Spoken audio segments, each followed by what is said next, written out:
Hello, everybody. This is Joseph Brownlee. Welcome to Super Saturday Body of Christ Real Talk, Health Talk. I want you to hear something. These are some of the clips of short documentaries and some long that I will be introducing on this series that I'm doing. The food that I love was killing me. And I want you to hear something. Now, I only have 15 minutes to do this, well, 14 minutes and 30 seconds. Then I'm going to elaborate with you, elaborate it to you the way I see it and know what's going on. So I want you to listen to something real quick about this documentary is called How Americans Are Tricked into Buying Fake Food. Real talk. How Americans are tricked into buying fake food. So I want you to really listen to this. And I'm not going to spend a lot of time on this because of time constraints. So check this out, okay?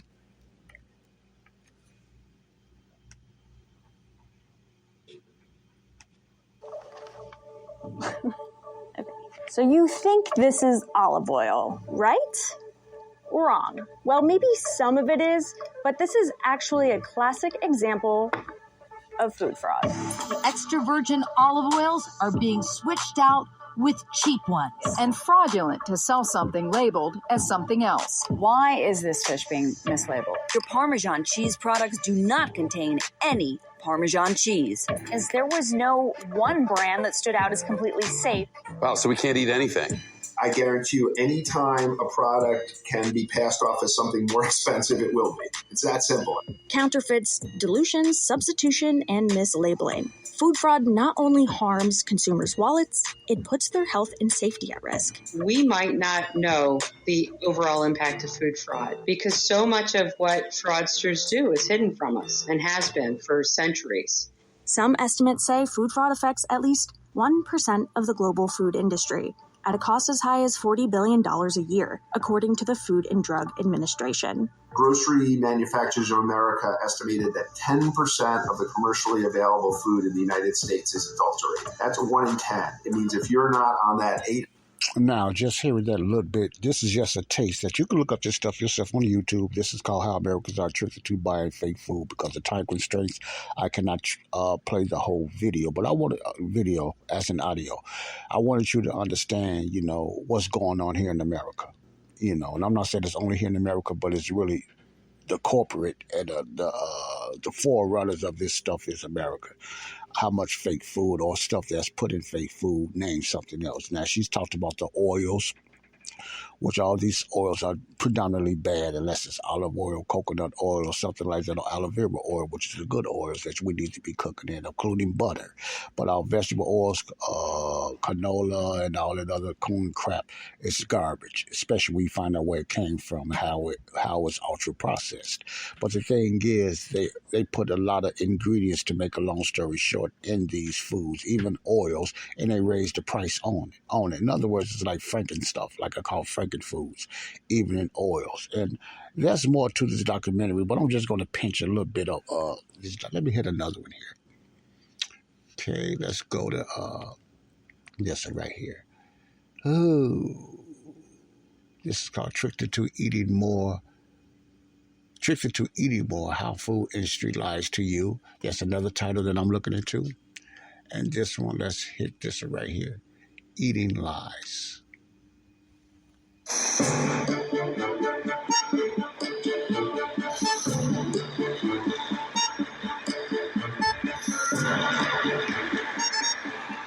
Do we really know what's in our food? Lasagna with horse meat, artificial steaks,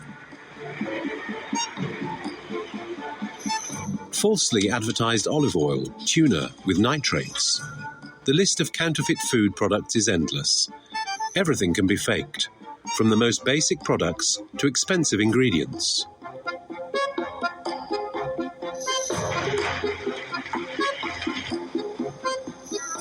It's a trade of tens of billions of euros that runs quietly across our borders. To dive into food fraud is to embark on a journey into an unknown land.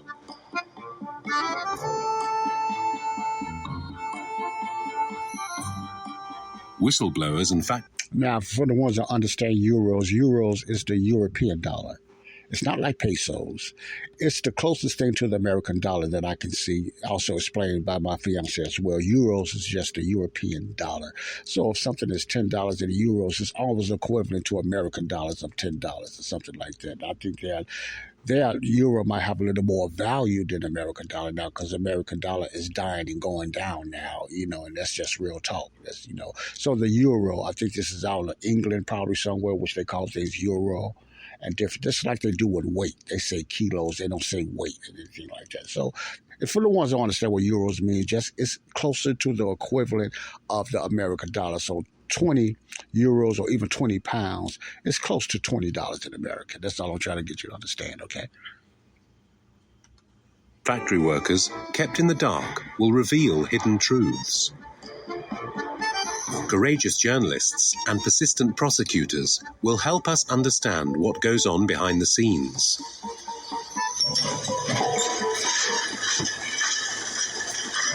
The fight is on against this serious crime that involves everyone from criminals to mafia leaders.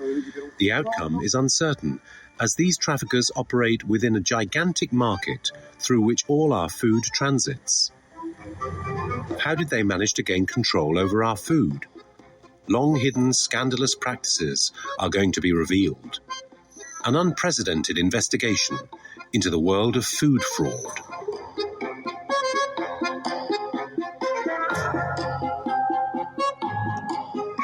Okay, I can't play this out. It's approximately probably over, close to an hour. I say 52 minutes 11. But if you're interested in hearing this documentary, I advise that you do recommend you. It's called Eating Lies: The Alarming Truth Behind Food Industries, which you can find on YouTube. It's called Eating Lies: The Alarming Truth Behind Food Industry. This is just a taste of what I am seeing and everything. I haven't seen the whole video. I don't have to because I know what I have a little study on it myself. But what they're saying, they're going to go through. I think this sounds like it's from the UK or England somewhere. That's why they use the term euro instead of dollars. And it's the same type of investigation. Real investigators, real journalists that's looking into the food industry, something that the American FDA, Food Drug Administration, is supposed to be doing, but they don't.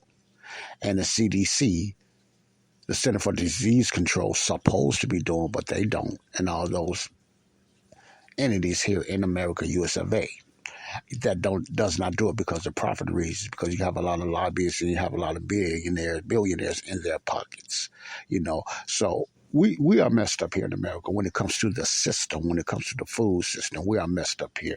Fake food is out there, folks. And it's hard to tell what you are eating is real. It's really hard to tell.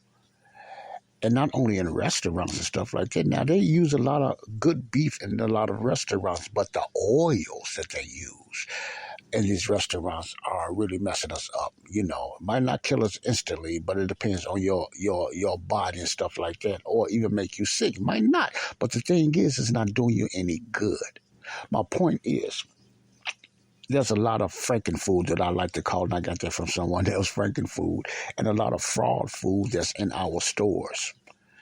And it's not a coincidence why they're trying to shut down a lot of mom and pop bakery stores with real bread, a lot of the butcher stores and stuff like that. You notice it's becoming a more shortages of these, these homestead places with the real healthy foods. They're taking them out.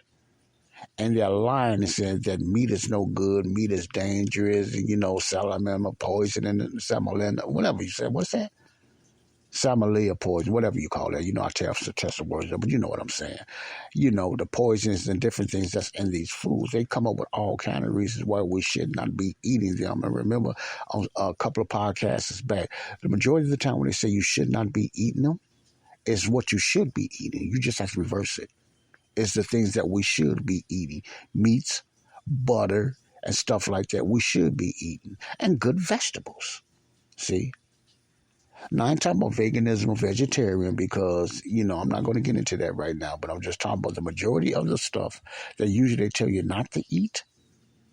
That's what you're supposed to be eating. And if the government and the healthcare system is promoting stuff like cereal, cakes, diet drinks and stuff like that. That's the stuff we not supposed. Whatever, just put it this way: whatever they're promoting, that's what we don't eat because it's not healthy. And their promotion is always usually high carbohydrates and high sugar stuff. They might have the sugar. They might say low fat. And they might have the sugar and give it another name like fructose and glucose and all that other GMO crap. And they said this is stuff we should not be eating. Now, we got bamboozled and hoodwinked to follow that diet, but why come so many of us is fat and overweight and disease and Alzheimer's and type 2 diabetes and cancer? If this food was so good for us, why are Americans still getting sicker, even children with early stage of diabetes, autisms, ADHD, OSD? Why? If this stuff was so good for us, and it is mostly the diet and the food that we're on, why are Americans with some of the most richest people, great, best doctors, we are still the most unhealthiest people? This is not a coincidence. Is it ignorance or is it on purpose? It's a little bit of both. They're doing it out of ignorance and on purpose. I give them the benefit of the doubt. Okay? All right? So I'm letting you get in the taste. I'm going to watch this myself. Eating Lies, the Alarming Truth Behind Food Industry, so I can be in my library of educating myself. This is what I do now on the food industry. And a lot of the stuff that they're telling me and teaching me, I'm doing it. I use it personally myself. Not the documentary, but what foods to look for and everything like that. Because it's you can find still decent food here in America, but not a lot. And you will pay a little bit more for it, which is worth paying for it because it's hard to find. And they make it hard to find. That's why they go up on the prices. You know, watch out for the names in stores that says natural, and watch out for the names in the stores that says sometimes organic. That could be faked. So that's the danger and the challenge. That's why the Bible says pray over things. We need to pray over our food because we really don't know what we're putting in our bodies. We don't know. And a lot of things we put in our bodies are slowly but surely, it might not at the time, killing us or weakening our immune system. That's why so many of us have leaky guts. Black, white, Latinos, have leaky guts. We have inflammation all kind of places in our foot, gout, thyroid problems, edema, we call them edema, all kind of stuff. Heart disease, high blood pressure, low blood pressure. A lot has to do with the food consumption, lack of or too much of high carbohydrate, ultra processed junk. And you don't have to be a scientist or a clinician or a doctor or a nutritionist or a naturopathist to know this stuff. Oh, you understand what I'm saying? All right. Holistic and metabolic way of type of lifestyle has never been so important to me today. Holistic might sound like a witchcraft or something, but don't get caught up in the name. Now, you have a lot of people into that new age and all into that, that meditation stuff or yoga. I'm not talking about that. That's what they do. Holistic is just a more natural way of eating plants and food what God put down here. Nothing magical or witchcraft about it. It's just natural remedies, natural foods. People use it for different ways, whether they into all kind of weird stuff. I'm not talking about that because what they're discovering anyway was already embedded in the foods that God already put down here.